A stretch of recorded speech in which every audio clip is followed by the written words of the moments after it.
going off the beaten track to find solutions. The work areas in the compound at the complex for the Ford Carnival City 400 always looks like a war zone after the time trial. Yeah, it's always very tight out here at Carnival City. The route is just one of those that very hard to make up a lot of time. It's easy to lose a lot of time though, but yeah, for sure, Toyota's been quick all year. I'm looking forward to the race tomorrow. Our cars are extremely good in the rough, and it gets very rough here. I think maybe they struggle a little bit more in the rough than we do, but then again, they're very good they maybe have a little edge on power, but all these cars are very similar. So, some sections of the race will be good and some will be good, but, to be honest with me, my race is not with Kronia tomorrow. It's more, I'm with my teammate Neil and with Ivo Tollefson, so I'm not really going to be worrying what Kronia is doing until the second lap. Obviously, a win is important for me though, so if you want to win, you still have to beat everyone, so I look forward to the race. It's a great event. Mechanics scurry here and there. Cleaners wipe away mud, muck and dust in an effort to give the sponsors their pound of flesh. But Nissan were in the pound seats. We've won all the races up until now, so we're going to try our best to win tomorrow. There's three of us and we're all competitive, so it would be nice to finish the year on a high. And as the bright fires were lit and the cans of golden liquid found their home, Henry Zermatten had words of wisdom. You know what, nobody's ever won a race in 40 kilometers, so today's prologue, yeah, we said we were going to push. We'll just keep pushing. We need to win this. Coming second is like kissing your sister. It's just not the same thing. Okay, Henry, if you say so. But it's the last race of the year. Has your luck changed at all, do you think? Thank heavens luck doesn't come into it. We're going to just give it all we've got. It's so tight now with so many cars so close to the win. For the championship in Class D, everybody's just got to give it their best shot, and whoever wins it will win the championship, and that's just the way it's got to be. You've got to give it everything, and then at the end of the day, when some fat lady starts singing, then we'll see. For the Total Motorsport team, there was a good prologue, despite some troubles with the brakes early on. Fifth was a good result for a team who was strangely just off the pace in 2007. Yeah, we had a good run. We were battling a bit with the brakes, but we seemed to found a problem. We changed the master cylinder, and fifth is not too bad, and hopefully tomorrow we'll keep it there. In the Roacon camp, there were some troubles.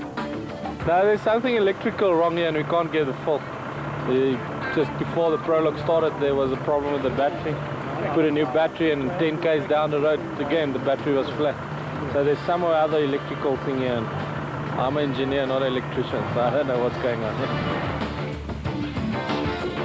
When Saturday dawned, the air was laden with anticipation, nervous and otherwise, as the championship contenders did the last few settings before getting ready to set sail into the Heidelberg and Suikerbosrand areas for two tough leaps over almost 400 k's. The teams got a quick 15-minute stopover back at Carnival City for the designated service point, and then it was back out for the last 180 k's of the season. Kronia was a very happy camper.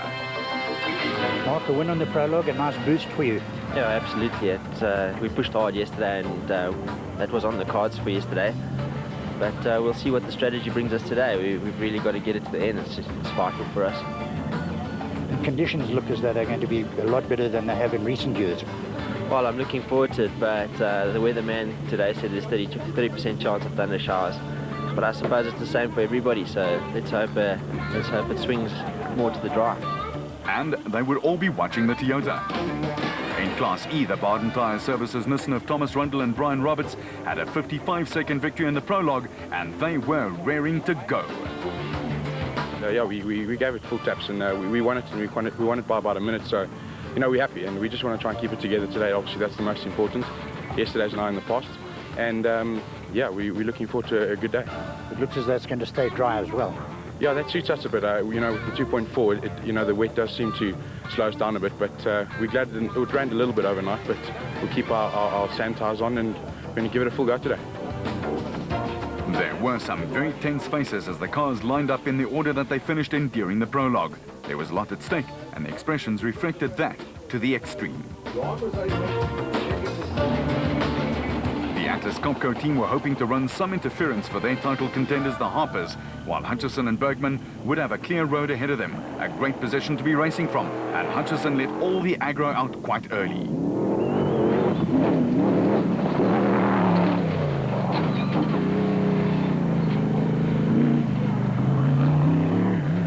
Harpers were off next after finishing 25 seconds in arrears when the clock was ticking, and they also had some serious airtime there. Stablemates Bertolt and Minute were a further 64 seconds behind Motorite.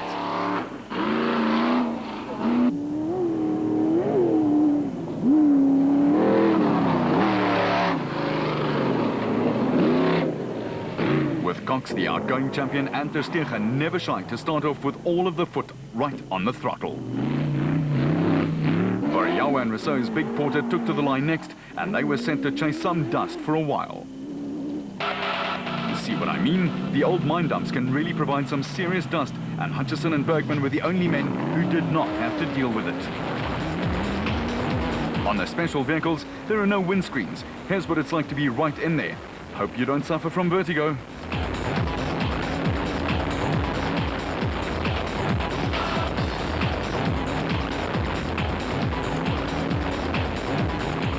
That's up to 160 k's an hour over the countryside of the East Rand, with Cox and Ter Stegen firing on all cylinders early on and racing up the order.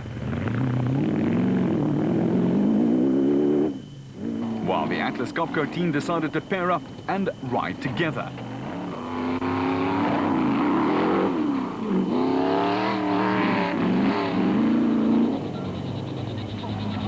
Variawa and Rousseau were also closing the gap on the men ahead of them.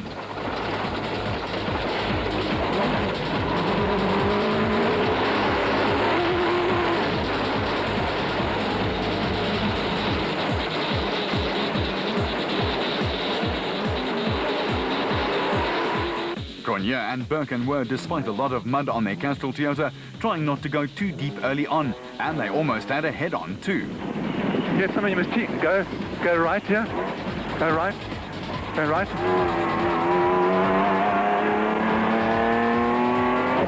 This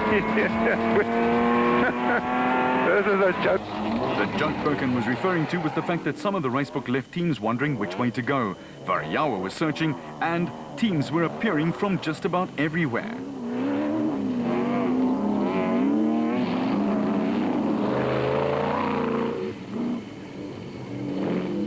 Want to know just how hectic it gets in there in the heat of the moment?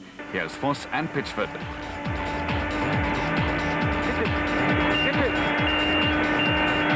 No, we're going to turn right up front here. Yeah, there's a right turn coming up, eh? Where? Just after this place.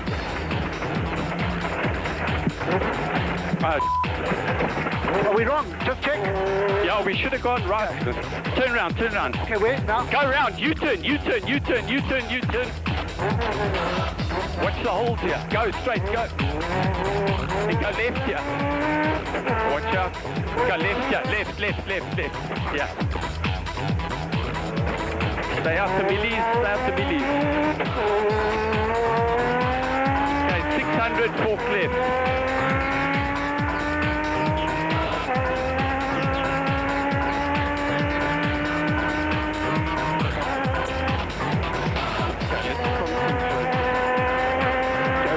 Left up here in 200.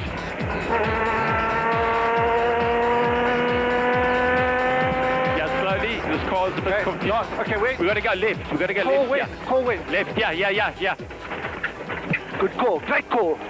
Awesome in-car pictures and sound, and Voss complimentary on his navigator's skill. However, it was clear that some teams were really getting lost and that it would be a real race of attrition. The Brandon Harker's piloted Ford Ranger had lost more than 30 seconds to Voss, but closed again due to that wrong slot. With Neil Woolridge riding as hard as he could to get in amongst the scrap for the production car title. And Chris Visser and Jaapie Baardnorst holding station in 5th place in their Castrol Toyota.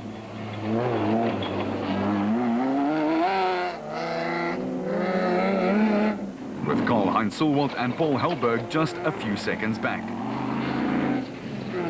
Michael Whitehouse and Matthew Carlson in the first Regent Racing bat, 15th overall and 10th in Class A. With Tollefson and Van Sale having made up 27 seconds behind them.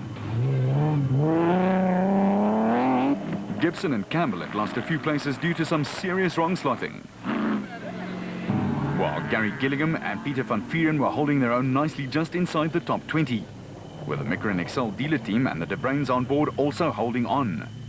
But the dust was taking its toll, and some drivers were wishing for the customary rain. The Besaidnotes Johan and Etienne came by next, trying to stay ahead of the older Besaidnote. And Grobler was being guided by Jordan. Dink hierdie kant, ja. Weet dit so? Nee, op. Is al pad daai kant. Daar was 'n pad daai kant, ja. Dan moet dit daai kant wees.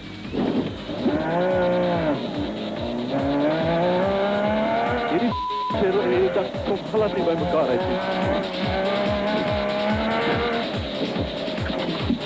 Waar gaan hulle heen? Nou hier af. Ja. Wat jy GPS? GPS is reg. Patience was being tested to the limit, and Bez Besaidnote and Johan de Bruin were still chasing the youngsters who were up the road. Talking brothers, the Zermattens were battling a little with the Ryobi Nissan, but were still in the top 25, with a traffic jam just happening right behind them. The Baden Tyre Services boys leading Class E. Then the Ford, the brothers Moffat in second in Class E, and the Barkhuizens right on their tail. Class E was sizzling. And then the Kopenhagen Hotel super team riding in all that dust. Not a lot of fun in an open cab. And Kutsiela Beskalchny and Johan Gerber, who dropped a few places next. They were, however, going well and trying to conserve the Raconics Nissan.